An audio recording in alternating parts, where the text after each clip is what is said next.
17 বছর মজলুম থাকার পরে 17 মাসে কিভাবে জালিম হয়ে ওঠা যায় আমরা কম বেশি সবাই দেখি।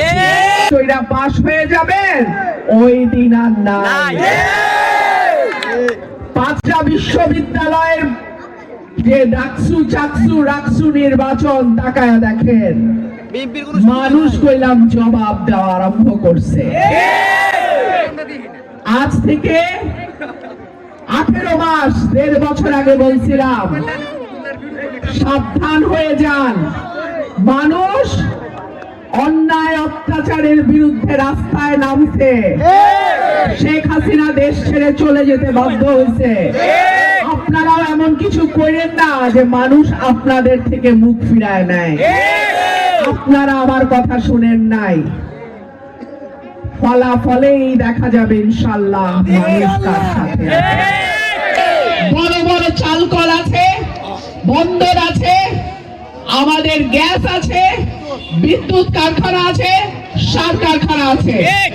এত কিছু থাকার পরেও কেন আশুগঞ্জ এখনো পৌরসভা হলো না? আমরা যোগ্য নেতৃত্ব পাই নাই।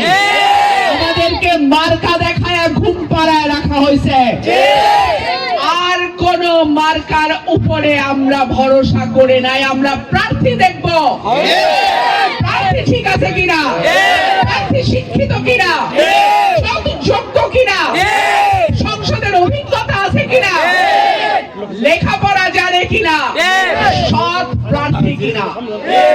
যদি শিক্ষিত, সৎ, অভিজ্ঞ, যোগ্য প্রার্থী হয় তাকেই আমরা ভোট দেব। আগামী নির্বাচন সময় পরিবর্তনের নির্বাচন।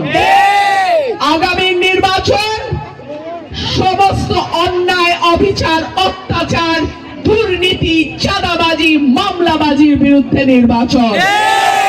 এই নির্বাচনে আপনারা যদি যোগ্য প্রার্থী বেছে নিতে পারেন, ইনশাআল্লাহ 5 বছর শান্তিতে, উন্নতিতে এলাকা সমৃদ্ধ হবে। ভোট গণনা না করে কেন্দ্র কেউ ছাড়বেন না।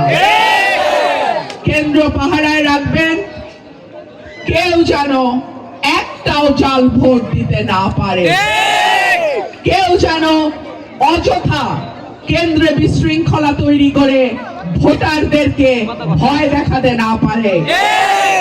আমাদের সাধারণ মানুষ জেগে উঠেছে।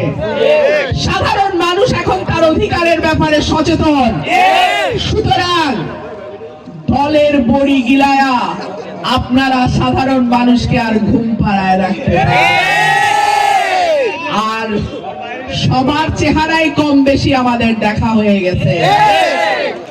17 বছর মজলুম থাকার পরে 17 মাসে কিভাবে জালিম হয়ে ওঠা যায় আমরা কম বেশি সবাই দেখি।